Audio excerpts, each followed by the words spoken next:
జ్వరం వచ్చింది, వణుకొచ్చింది, జగనన్న జైలుకి వెళ్ళే టైం వచ్చింది, చలి పుట్టింది, గిలి పుట్టింది, అన్న చిప్పకూడు తినే టైం వచ్చేసింది.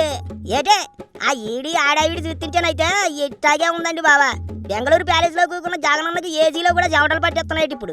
ఎందుకంటే లిక్కర్ స్కామ్ లో ఇప్పటికే ఓసారి బొక్కలోకి వెళ్ళి బెయిల్ మీద బయటకు వచ్చిన మిథున్ రెడ్డిని కూడా ఈడి రమ్మని పిలిచింది. ఇప్పటికే ఆ సాయిరెడ్డిని కేకేశారు.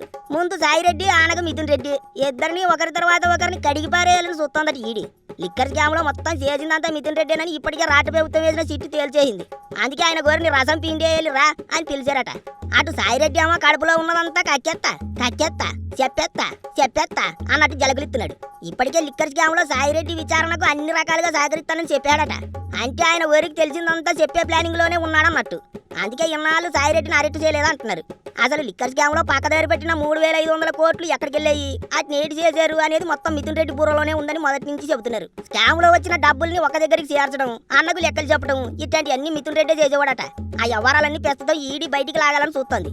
ఎటాగు సాయిరెడ్డి తాను చేపైపోవాలని చూస్తున్నాడు కాబట్టి ఇక మిగతా వాళ్ళ గుట్టు మొత్తం రట్టు చేసేస్తాడు అంటున్నారు. ఇప్పటికే సాయిరెడ్డి జగనన్నకి ఇండైరెక్ట్ గా వార్నింగ్ ఇచ్చాడు. మొన్నే సోషల్ మీడియాలో ఓ పెద్ద ట్వీట్ వేసాడు.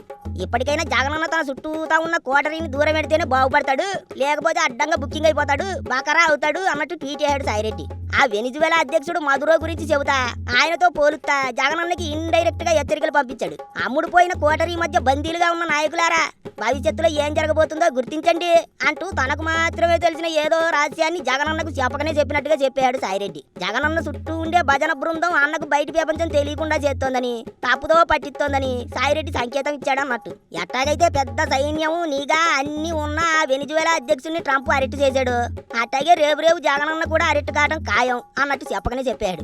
ఈడీ విచారణకు వెళ్లే ముందే సాయిరెడ్డి ఇట్లాంటి ట్వీట్ వేసాడంటే ఇక వాళ్ళ ముందు కుండబద్దలు కొట్టబోతున్నాడనే ఈ విషయం కూడా చెప్పకనే చెప్పాడు అన్నట్టు. మొత్తానికి జగనన్న జైలుకి వెళ్లే మ్యాటరు మీటర్ మీదకి వచ్చేయింది అన్నట్టే.